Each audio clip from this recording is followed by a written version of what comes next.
It's Wednesday, the 16th of February. Pinochet, mad, but in good company. Posh on catwalk, she's wearing thin. IRA play Catholic card, they're pulling out early.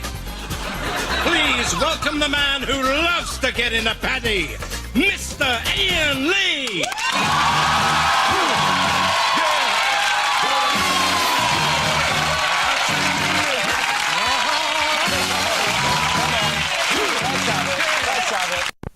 Now screens. Of course, it's the Northern Ireland peace process. A bit like Brookside, but with slightly fewer guns and bombs. But a few more kneecappings. All those crazy, larger-than-life characters with their catchy sayings like, "The Pope's an Antichrist!" "No, no, no!" You've got 5 minutes to get out of the building.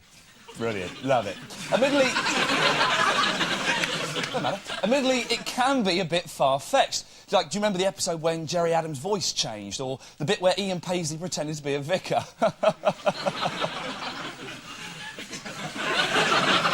Brilliant. But just like Coronation Street, there's no black characters, but they have introduced a cheeky gay, Mandelson, who's always asking to see Jerry and Martin's weapons. But enough of this crazy knick-knack nonsense. Ladies and gentlemen, please welcome the girl whose eyes are always smiling, Miss Daisy Donovan.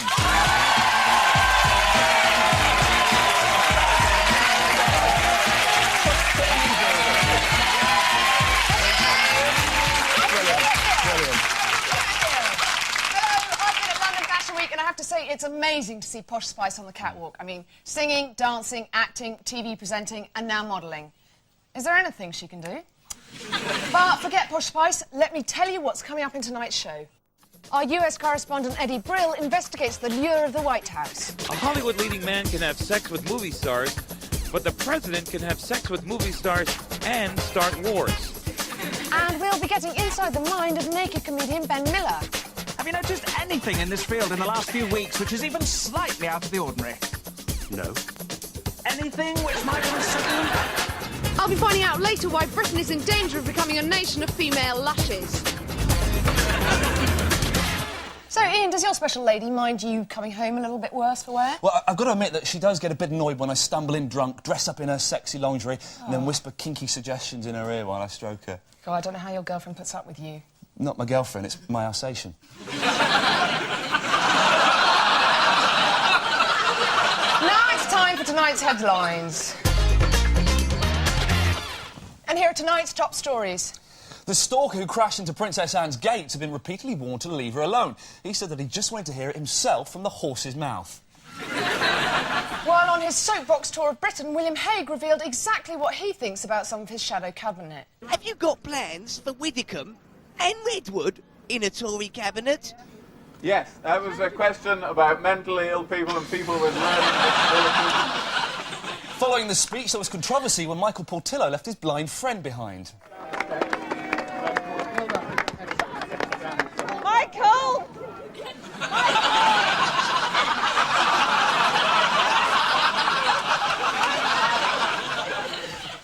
A leading doctor has said that he sees no reason why Paul Gascoigne should be sidelined by his recent injury. He pointed out that it wouldn't be the first time Gazza went onto the pitch plastered. The real reason for the breakdown in the peace talks became clear when Jerry Adams revealed what Peter Mandelson offered him in return for IRA decommissioning. Would I like a gin and tonic, or would I like a whiskey? Would I like a chocolate biscuit? Would I like a picture? He's also given the clearest hint that the IRA ceasefire is about to end. In 15 seconds and counting. And those were tonight's headlines.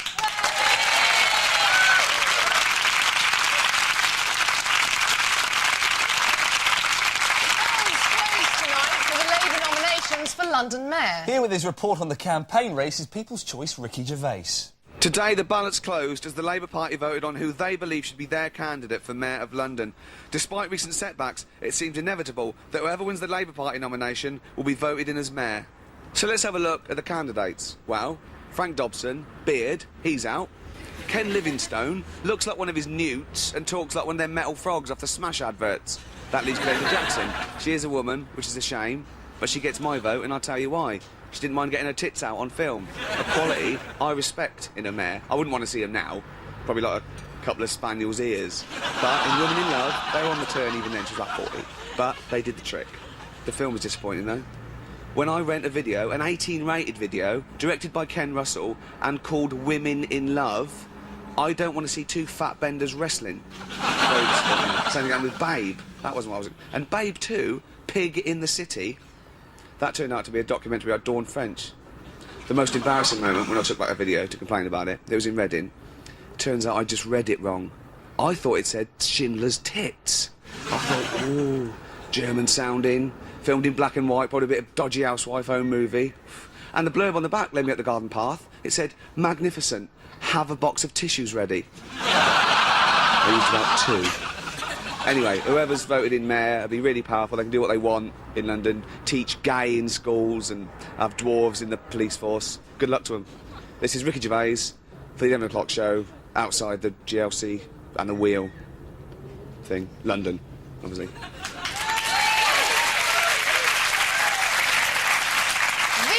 The British are coming. Yes, once again, the British have stormed the Oscar nominations. It may have been made in America by an American studio with an American script, American money, American stars, and even have the word American in the title, but American Beauty is directed by a Brit, so well done us. Brilliant. But could anyone make an Oscar-winning film? The answer, surprisingly, is yes, providing they follow our simple guidelines to Oscar success. It's our Oscar do's and don'ts. Do! Base your movie on a best-selling novel that translates well to the screen, like The Green Mile, based on a Stephen King book. Don't. Use the first successful book you can think of. A Haynes car manual just won't do. As proven by the Spielberg flop Indiana Jones and the Peugeot 406 of Doom. Do. Include a surprise comeback role for a forgotten superstar like John Travolta in Pulp Fiction or Burt Reynolds in Boogie Nights. Don't. Forget to choose your comeback kid wisely. Don't risk alienating the Academy by casting Heidi High's Ruth Maddock as a hard-nosed, don't-play-by-the-rules love-struck lap dancer. Do. Cast a heavyweight star in a challenging role. Robert De Niro's performance as unhinged loner Travis Bickle got him a nomination for Taxi Driver. Don't. Expect success by casting lanky ha-ha man Nicholas Lyndhurst. It's unlikely he would have exerted the same menacing presence muttering, "Are you looking at me?" Pick a story that illustrates the triumph of the human spirit despite terrible odds, such as wrongful conviction, disease or war. Don't. Shoot a 3-hour film about a man balancing a new potato on the end of his knob. Unless you've convinced Tom Hanks to play the potato. And those are our Oscar-nominated do's and don'ts.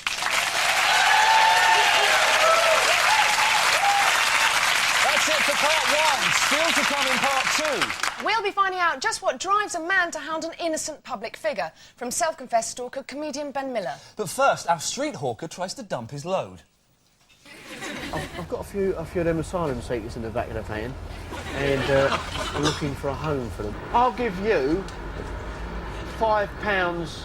No, but the problem isn't money, though, you know, it's just, where am I going to keep these people? I will just take one. I just can't. I mean, I'm at work right now anyway, so it would be sort of tough to... Well, I can bring them around after work. They're lovely people, you won't regret it. Well, I've done a runner.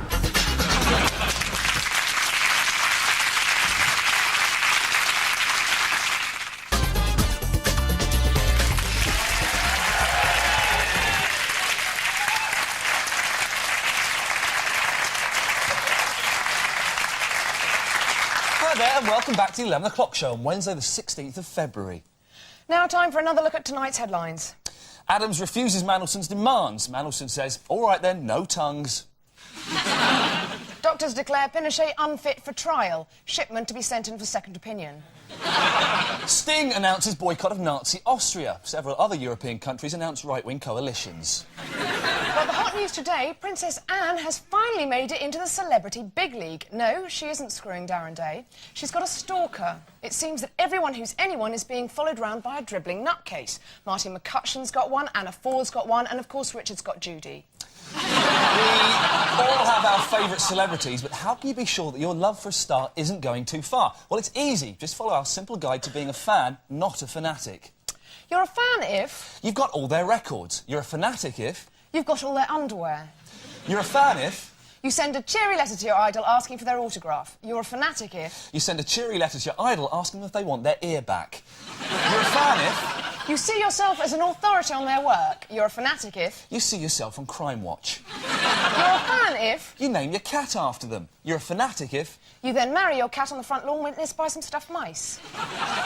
You're a fan if... You follow your idol's career with great interest. You're a fanatic if... You follow your idol with an axe. You're a fan if... You write their name on your pencil case. You're a fanatic if... You carve your name on their arm. You're a fan if your idol's work speaks to you. You're a fanatic if... Your idol speaks to you directly through the telly and tells you to bum rabbits. And that was our guide to being a fan or a fanatic.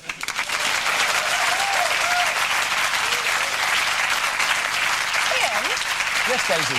I'm sorry to bother you with Please, come on, let's I hear. just want to ask you, how many pints can you drink before you start feeling ill? That depends. Alcohol or semen? I don't drink alcohol. That's because you're a weedy man. A report out today claims women are drinking more than ever. But is it true? I sent myself to London to find out. Ooh. According to a report out this week, young women are 19 times more likely to drink alcohol than their counterparts in the 1920s. I've come here to London, home of the new hard-drinking ladette, to find out why British women are drinking more and more and more. Do you think it's professional to drink at work? To drink at work, not professional, no. I go out with Zoe, we go to the Met Bar, we have a few drinks, more glasses of wine, one thing leads to another, I start touching her hair, then, you know, a bit of dancing, and we're gone. We go back to her house, put on a bit of a show for Norman. Does that make me a ladette? Sorry, lesbian. Yes. I thought so, thank you. And you're a professional at work at the moment? Yeah. Right. And are you drinking at the moment? Says it already, doesn't it? Let me just do a test with you. So, at the moment, you know, you're a perfectly nice man. Right. Not hugely attractive. That's not healthy. Now, I've got here some alcohol. I hope you don't mind me drinking.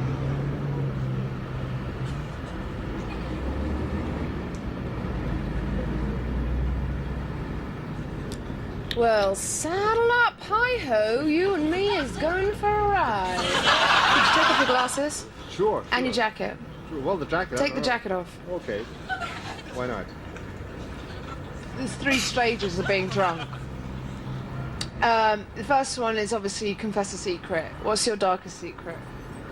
I'm not drunk at the moment, so I wouldn't be able to answer that, I'm afraid. I bet the throat out of a kitten.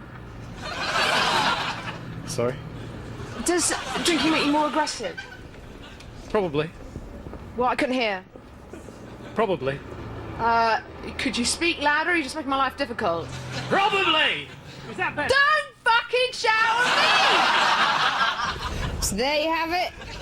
Drinking can have some bizarre side effects, but who cares? I love you all. This has been Daisy Donovan for the 11 o'clock show.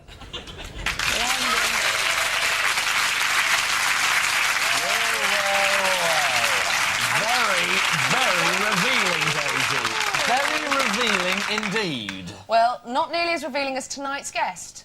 He's a self-confessed stalker, having spent more time in the shadow of John Noakes than Shep, and when he's not hiding from the Blue Peter Hardman, he shows his face and occasionally his balls as one half of Armstrong and Miller. He's also about to go straight into ITV's new drama, The Blind Date.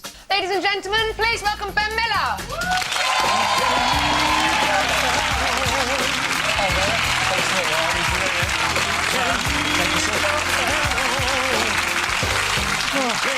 How's it going? You all right?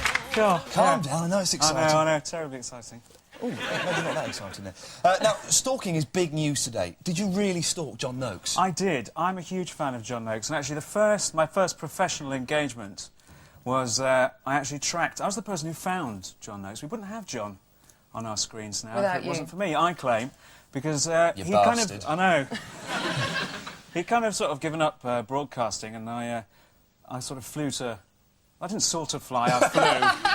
I flew to Mallorca and stalked him through the local supermarket. I sort of took lots of photographs on him on a long lens, you know, and stalked him for a week. Yeah. And then did a show about it at the Edinburgh Festival. because I couldn't think of any material. Princess Anne is being stalked. Who the hell would follow her? Yeah. I know. I mean, well, Captain Mark Phillips, obviously, for a very short while. Yeah. And he And realised... he kind of lost it. Yeah, he kind of backed off, didn't he? And Would you consider stalking her? I would, yeah. Would you? I would. I'd give it a go. I'd give it a shot. I don't know as I'd be quite as kind of organised as the stalker she's got at the moment. He's very good, isn't he? I mean, he faxes ahead. He kind of makes sure everybody knows when he's going to be there. So in the stalking community, you rate each other? Oh, yeah. I've got this definite pecking order, Yeah. And the toff stalkers. He's obviously a toff stalker. You know, toffs get their own toff stalkers. Oh, right. Are there any other members of royalty that you'd stalk? Yeah, I mean, there's a quite... I'm a little bit of a... You know, I'm an odd... I'd stalk the slightly less known ones. Harry, I'd probably pinpoint him. The boys, then. The young ones you could have in a fight quite easily. Yeah. The ones who... Yeah, exactly. The ones who I could sort of... I could put down without too much trouble. And then put down.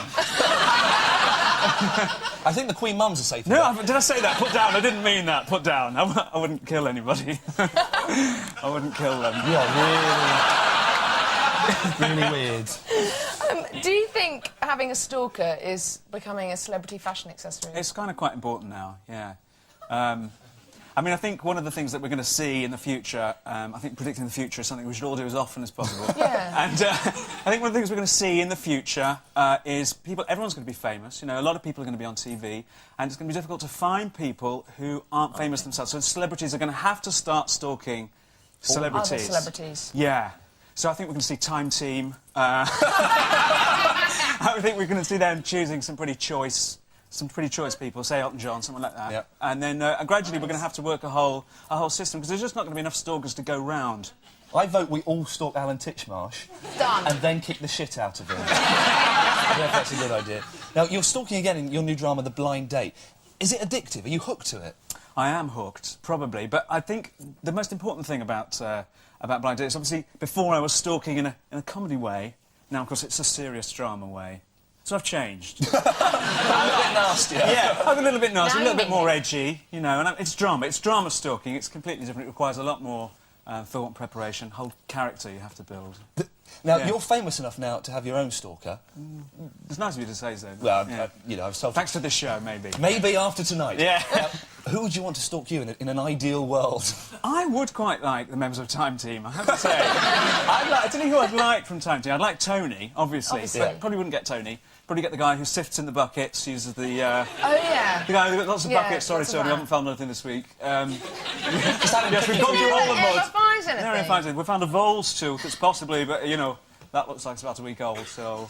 and then there's a guy, of course, the big fat guy. Though. Couldn't get Time Team. Not all, do you think? No, let's say... Time Team are very, very busy. Very busy. They've got a lot of They're rubbish unravelling to the find. past. Yeah. They're A big busy name. unravelling the past. Exactly, that's and their doing a job. great job of it, yeah. A big name stalking you. Who would you have? I'd go for Bowie. Nice choice. That would be cool. Yeah. Can you imagine? On the street corners. It's David Bowie again. Yeah. Phone calls. He's got the I'm hat watching pulled down. you, Miller.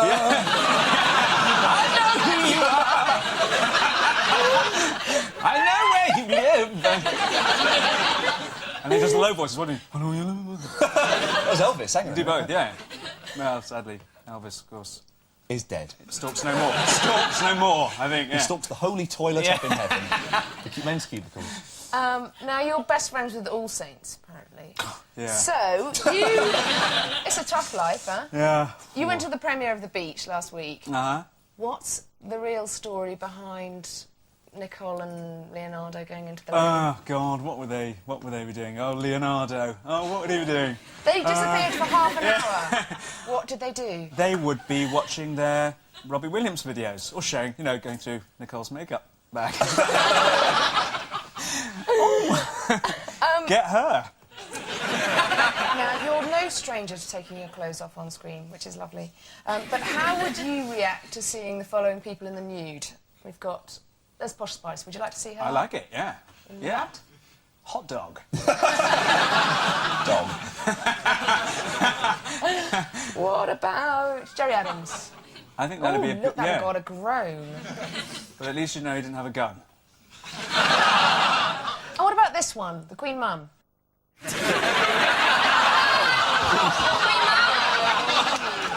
Would you like to see the Queen Mum naked? That's actually treason. Yeah. Well, I think that's quite... Go to the tower for that. That's quite turned my stomach, I think. Can It turned you on. we have a quick look at the Queen Mother again? Look at those saggy knuckles. On that note, ladies and gentlemen, thank you very much, Ben Miller. Thanks, Ian. Thanks very much. Pleasure. Really good.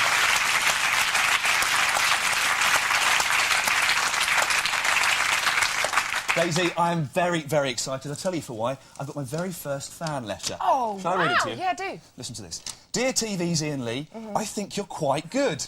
Brilliant. Love, Chris. Excellent. P.S. Do you think you could possibly get someone like Eddie Brill to do a special report on the American presidential election? Well, Chris, you're in luck. Here's Eddie Brill now with a special report on the American presidential election. The President of the USA. Why would anyone want the job? Well, in America, politics is showbiz, only more so. A Hollywood leading man can have sex with movie stars, but the president can have sex with movie stars and start wars. Look at John F. Kennedy. He was fucking Marilyn Monroe and the Vietnamese at the same time. Okay, Clinton had Monica Lewinsky in Kosovo, but the point is, he had the choice. The race to get the pick of next year's interns is already underway, and here are the leading contenders. George Bush Jr., Republican. Despite a campaign that is plagued with allegations of rampant cocaine abuse, it's a typical American riches to riches fairy tale. He may have been born with a silver spoon up his nose, but George has turned his back on his privileged background to embrace caring conservatism, an ideology that dictates when you do fuck the Hispanic housemaid, you should leave her at least 50 pesos in the morning. He's up against John McCain. A Navy pilot in Vietnam, he was shot down and spent the 70s being bummed by the Viet Cong in a bamboo cage. Al Gore, Democrat. He's been vice president for the past 8 years and has been so close to power, he's almost had spunk on his face. As vice president, Clinton has involved him in such major decisions as, what shall I have on my fries, Al? Ketchup or mayo? He's up against Bill Bradley, a former basketball star whose main claim to fame is that he's taller than all the other candidates. In the next 6 months, these 4 guys will be whittled down to 2. But which one will end up with his finger on the button? Don't worry, the final decision is in the hands of the American people, half of whom couldn't find their own country on the map, and the other 2/3 who couldn't spell it if you gave them the M and the H. This is Eddie Brill, the 11 o'clock show, New York. Very good. Yes. So now you know. Now it's time to check up on the news just in. The churches have attacked the BBC for dumbing down religious programmes. They point to the new BBC schedule, which includes Songs of Praise, Too Hot to Handle, When Nuns Attack, and Can't Pray, Won't Pray. A doctor who carved his name on a patient's stomach after an operation was ordered to pay £1 million compensation, as he was skinny engraved an IOU on her arse. Residents in a Lancashire village have asked for a 7-foot nude statue to be removed. One villager said not only is it lewd and distasteful, but it blocks the entrance to the village whorehouse. Research has shown that people walking dogs are 3 times more likely to have strangers come up to them in the street for a chat. The most likely conversation being, are you going to clear that shit up or what? And that was the news just in. And that's all from tonight's show. On tomorrow's show, we'll be talking proper with royal correspondent James Whittaker. But before we go, some late news. After yesterday's Oscar nominations, Hollywood was shocked at the surprise inclusion of Disney's all-turtle remake of Saving Private Ryan.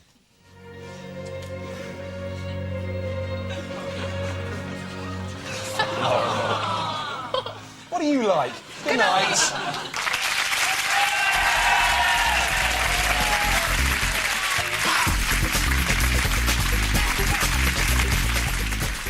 And there's more from the 11 o'clock show tomorrow at 11:05.